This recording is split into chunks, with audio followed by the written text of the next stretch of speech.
turned 31 yesterday, and you know what that means? That means that I have a good excuse to buy books, to justify spending a lot of money on books. Um, I'm really excited about this. What I did for my birthday is I started doing this on my 30th, and now I think it's going to be a yearly tradition. I went to a little spa that's relatively close to where I live, but still kind of out in the woods. And I spent some time under a heated waterfall while snow fell all around me. And I was just full of good food. I had this like really good mushroom risotto at the spa, and just spent some time in saunas and hot baths. I took like 3 naps while I was there. It was fantastic. And I ended up reading as much as I thought I would because I brought a lot of reading materials and then I just ended up napping. So I'm a little bit behind where I was hoping to be reading wise. I have the two main books that I'm reading here. I just want to give you a little update. So this is a little book lamp that is currently my best friend.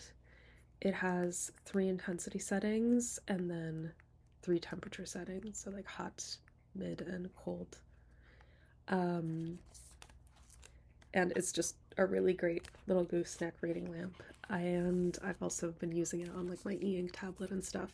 This guy's gonna, you know, feature in many a video because he also is a great bookmark. And I'm currently reading this. I got distracted by the lamp, but I'm reading this. The Hearing Trumpet by Leonora Carrington. This is a book about a 92-year-old woman who is hard of hearing, and her friend gifts her a trumpet that she can hear out of, so she like puts the short end, like the narrow end, in her ear, and it amplifies sounds. And the first thing she hears is that her family wants her to go live in a home, and she goes to live in this home. And from then, weird surrealist stuff happens. R.I.P. David Lynch, you would have made a great movie of this. David Lynch died a few days ago, which has been a devastation on our household and many of the strange and wonderful people I spend time with. And I'm just thinking, look, this book has these gorgeous illustrations. There's a little shoe house. There's like weird stuff going on. And there's like a winking nun is the best way I can describe it. And she's in these weird portraits and she's watching them. And like, so our main character goes to like talk to the main doctor at the facility, and these are the sorts of illustrations we have. And the facility is run on this like really weird pagan Christianity put it in a blender. And she just read some excerpts about the nun, the winking nun, that were related to like the Holy Grail as well, and the quest for the Holy Grail and the true origins of it. I had no idea what I was expecting when I picked up this book. I remember being drawn to it in the bookstore like a year and a half ago, purely by the cover alone and by the fact that Olga Tokarczuk had written an afterword. Simply because she's someone I want to really get into more. I love Drive Your Plow. I plan on rereading it in Polish sometime soon, but I also want to read her other works. I've been holding them off because I want to get copies in Polish, and that's not super easy to get in Canada. But also some of her books are chonky, so I bought the Polish version of Drive Your Plow when I was last in Poland. I don't know when I'm going next, and bringing books back across the Atlantic is a little bit of a pain. So I'm reading this. I'm enjoying it. I'll probably do a little video walking you through it, maybe, other than just this, because the pictures are cool. There's some really like funny annotations that I've been putting in. And then the other thing that I'm reading, as a lot of you saw in my little return video, is I'm reading Les Mis. So here I have like the sections partitioned out. So we're still in book 1, and I'm, I think, 2 days behind. I was supposed to read chapter 2 of book 2 like 2 days ago, and then chapter 3 yesterday, and chapter 4 today. So I need to read 2, 3, and 4 today. But Valjean is finally here. Like, we spent 14 chapters learning about the priest that is going to help Valjean. And then in the first chapter, there's this wonderful bit where like Valjean, okay, he goes to every inn, and every inn is like, oh, you're a criminal, get out. And he's like, please just let me sleep where your horses sleep. And they're like, no, get out. Give me some water. No, get out. And then he's like, all, miserable and like quasi dying in these city streets. And the city gates have been closed for the night. So he's like stuck in this city. And someone's like, oh, like I can give you a few pennies, but, like go to the inn. And he's like, I tried. I knocked on every door. And they go, did you knock on that door? And he goes, no, try that door. And us, the readers, we just spent 14 chapters finding out that the priest that lives behind that door is like a saint on earth. So we're like, yay, something nice will happen. Because there's kind of no, at least in the early text, there's no real reason given for Valjean's extreme ostracism. Like, I was pretty surprised because what I know what I know of the plot, I know mostly from the musical, and like the man stole a loaf of bread. He's not like a hardened criminal. Like, yes, he was in jail for 19 years. 5 years for what you did, the rest because you tried to run. Yes, 24601. I need everyone to know that my partner, it really doesn't like musicals, and I have been breaking into Les Mis at least twice a week, and he's not happy about it. So you might be subjected to it as well. Okay. Yeah, I have to catch up on this. Very exciting. But the reason I started making this video is, one, I need to get out of here. I need to go to the local coffee shop, and gonna have a little snick snack, little something for lunch. I've been feasting. I've been fully just like, since the day before my birthday eve, I've been feasting on like all my favorite foods, and I'm about to go get more. Drinking lots of coffee. It's been fantastic. And after that, we're going to the craft shop, and we're going to one of my favorite bookstores. And they're both downtown, and we don't really go downtown much ever since the pandemic. I've really enjoyed spending time in like my neighborhood specifically. It's a walkable neighborhood. I feel like I don't need much else, so it kind of feels like, oh, we're going to the big city today. And I'm hoping to treat myself to maybe like four or five books, something like that. Mostly books I've read, I'm thinking, and that I read in the last year or two and gave 5 stars to. My holy grail that I'm looking for is my favorite book of 2024, which was My Favorite Thing is Monsters. But the first volume of this is surprisingly hard to find. It's like back ordered everywhere. And I don't actually think it's been reissued. And when I do see it, when I see the second volume is like $70. So I'm like, oh, okay, so the 2 volumes of this graphic novel are like $150, but also I kind of want it. And it's my birthday, so I do what I want. And then the other thing I mentioned last time, I'm really into jigsaw puzzles lately. I mean, I've always been into jigsaw puzzles, but lately I have been also filming myself doing them and watching time lapses, which has been really fun. And I'm listening to books. And there's this brand that makes like old vintagey style jigsaw puzzles. I actually have the insert out of here because you're actually sitting on one. You're sitting on this one right now. That's what the laptop is on. Arboretum. The reason it's still out is because one puzzle piece got knocked by a cat, and it's somewhere. And I was hoping I'd find it before I put the puzzle away. But we'll see if that happens. It's missing right the middle of this tree is what I'm missing. I might just annotate the picture and call it a day.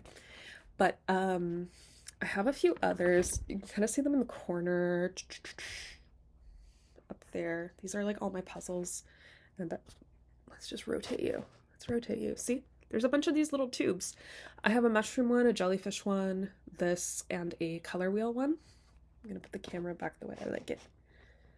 Though I still need to figure out the whole filming thing. There's a few that I really want. I really enjoy the aesthetics of tarot. You probably saw I have a tarot book that I borrowed from a new friend. And I have 2 decks. And I'm not like how do I put it? I appreciate secular tarot for prompting me to think about things in a way that I hadn't been thinking about them before. And this puzzle company has... My cat just made something crash. It didn't sound very... Okay. There was a secondary crash, which I think was him running away from the scene of the crime. It didn't sound like a big problem. I will go check on that in a sec, but I just want to tell you before I leave. I hope to get a puzzle or two. Maybe they have like a really nice tarot one. They have a really nice human skeleton one. And they have like a bookshelf one that's full of classics and is also really cute. I'm hoping one or two of these. In Canada right now, we have a tax holiday, which is basically that several items um, that usually are taxed when you purchase them currently have taxes removed, and it's mostly to make people's lives a little bit easier and try to win our next election. So until mid-February, there's no taxes on books and there's no taxes on most toys and games, including puzzles for adults. And I think there's also limited taxes on things like, oh, there you are, troublemaker. There's also limited taxes on things like video games and consoles and stuff. So it's not like everything, but a lot of stuff, and also takeout, restaurant food, that kind of thing. So, really good excuse for me to go to the bookstore and to go get some puzzles. And I've set aside some money because I love taking care of myself and I love treating myself in a way that doesn't make me stress out. I've gotten really into keeping a very, very tight budget, mostly because I want to justify the amount of money I'm about to drop on books. Okay, so this will be part 1, and in part 2 you will see my haul. A haul is coming to you with editing magic now. Okay, so we did it. I'm back from the bookstore. Downtown was exhausting. Genuinely, I'm so happy I don't go downtown. I think I go downtown maybe once or twice a year to remember how nice it is that I do not go downtown. But we did go to our bookstore, and my partner went with me. And this is what we got for him, which is a great Finnish epic, like the Iliad and Odyssey, which grew out of a rich oral tradition with prehistoric roots. Apparently a lot of Tolkien's work is based off of this, and my partner's currently in a really big, like, Tolkien literary fandom, like, all the stuff outside of Lord of the Rings itself, and Lord of the Rings and The Hobbit itself, like Silmarillion. My cat walked across the computer and paused the recording as I was talking about this. So this is for my partner, but I just wanted to show it off because we got it. It's a nice copy. Apparently it's quite hard to find. It's a epic poem. And yeah, it's like Finnish oral tradition and mythology. And apparently Tolkien inspired himself off of a lot of these things. So that's going over to my partner's side of the apartment, but still fun. I was telling him I really love going to the bookshop and shopping for myself and then being like, do you want anything? Can I get you something? Because it helps me feel less bad. It helps me justify this. So let me justify it to you. Because I've read all the books I bought, except this one. This is Grady Hendrix's newest novel. It came out on Tuesday. We're Saturday today. Went straight to paperback. I'm kind of surprised by this. But I'm so excited. Grady Hendrix writing about wayward girls. Let's go. And witchcraft. I absolutely love Grady Hendrix. I really do. I find him really funny. The most recent read of his was Horror Store, which is the one where they're like trapped in a pan-dimensional IKEA. That one was so good. I finished it in one sitting.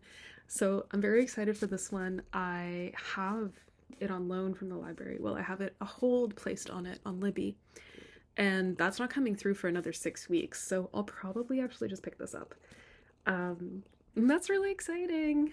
I rarely buy books full price and first hand that I haven't read. It's more of like a space issue, but I want to do a little bit of book culling anyway. And also I'm like, I still have space on these shelves. There's a couple of things I still need to organize. You see little piles, little pots. This is actually candle wax because I want to cast some candles because why not? And a few other things that I wanted to get. So anyway, I need to clean up a little. And I have a lot of space in the bedroom now, so I might start separating out my books. At some point, you'll get a bookshelf tour. That day is not today. That day is hopefully soon. Anyway, very exciting. And then I got 4 books that I gave 5 stars to, and I was like, yes, I would like to actually pay the author a full price for their work because I read these on loan from the library. The first one is Yoko Ogawa's Revenge. This is a collection of short stories that are interlinked in really strange ways. Like, they reference one another, they reference events in one another in a non-linear fashion. And I remember when I was reading this, borrowed from the library, I really wanted to annotate it and start color coding and find all the references. Like, this is a little puzzle book in that sense. And just like, I love Yoko Ogawa because she writes both about tenderness and she writes horror and like speculative fiction, and just I've loved the different books that I've read of hers. And I couldn't really bring myself to pay $25 for this because it's so short, but it's so brilliant. So today I finally caved. As you can see, there's actually little postcards we got.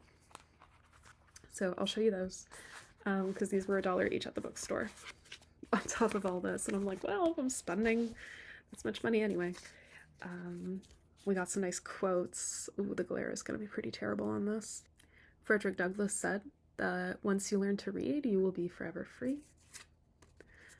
Victor Hugo said, nothing makes a man so adventurous as an empty pocket. Valjean. Virginia Woolf said, there is no denying the wild horse in us. My partner loves Virginia Woolf. I haven't read enough Virginia Woolf. I need to read more. This is Thoreau said, disobedience is the true foundation of liberty. And finally, Paul Verlaine, the long sobs of the violins of autumn wound my heart, Elangorious. I'm not really huge on poetry and such. I don't even think I've read Verlaine outside of school off the top of my head. But my partner's really into poetry, so I look forward to him decorating the house with some of these little postcards. I am a big fan of Ed Yong. I've already shouted out this book on the channel. I loved it. I listened to it, and I want to say that the audiobook had the additional pictures, but now I'm actually not sure. But this paperback version, I've been waiting for this to come out on paperback. It has some beautiful, like, nature photographs. Because what this book is about is animal senses, and especially animals that have senses that we don't. So while this includes things that they can hear or see that we can't, but also things like sensing magnetic fields and sensing radiation. Again, things that we just don't have the organs or the setup to be able to experience that sense. And I found this book really beautiful, and I'm so glad I finally got a copy. And then now I just need to get his other one on the microbiome. This is really fantastic. I'm gonna put the video where I review this in case you want to find out a little more about it. I have to do like a little wrap up of like my books of 2024, mostly because I didn't talk to you about them. And I saw two that I'd given 5 stars to. I saw 2 of those at the bookstore, and I decided to grab them. One of which is Monstrillo. I didn't like this at first, and then it grew on me, and just like definitely in like my top 5 books of the year. This was fantastic. Literary horror. It's kind of a Frankenstein retelling. It's kind of a Latin American grief and horror retelling of Frankenstein. And I remember I was gripped by this book from the very beginning because it opens in possibly the darkest opening I've ever actually read. And I read a lot of dark stuff, but this just, it stood out to me. Are you ready for the darkest opening ever? Her son dies in a child-sized bed, big enough for him, but barely enough to hold her and her husband, who cling to the edges, folding themselves small so they fit one on each side of him. She savors the constant shifting and squirming needed to keep her place. Her son was alive, and now he isn't. No thunder, no angels weeping, no cloaked death, no grace, just his silent body unbreathing, and the blunt realization that this is it. How dull, she thinks. She could scream, get on her knees, pull out her hair, curse God. Take me, she could plead while beating her chest with her fists. She won't. She can't rally the drama that she once imagined.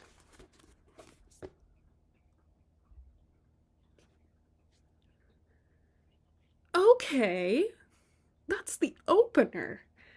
This was such a banger. Believe the hype, get it. Highly recommend. I will talk about it more on the channel. And I'm so glad I have a copy because one, I will reread it and be able to reference it, and two, I'll be able to throw it at people when they go, hey, do you have a book recommendation for me? And if it's people I know who like messed up dark stories about grief, I'll just be like, here you go. This is for you. This is for you. I was listening to this on the treadmill and I just remember being like shocked and engrossed, and just it was enough to distract me from the horror of doubling my heart rate through exercise. Heather O'Neill is spectacular. I need to reread her debut. I loved it. I really enjoyed her most recent novel, but I think this one's my second favorite of all of hers. This is historical fiction that centers around the friendship turned rivalry of two girls who then also gain an additional shadow self. So we sort of watch four girls around the same age go through, well, come of age really, in post-industrial Montreal, and one of them's wealthy, one of them's not, one of them's really not, and people die in this book. I feel like there's a central death that's very important, and there's these central details, and this book folds in on itself really beautifully, and there's a reveal that just kind of makes sense. And I don't want to tell you much more about it other than if you like exploring coming of age books and rivalries between teenage girls, I really recommend this.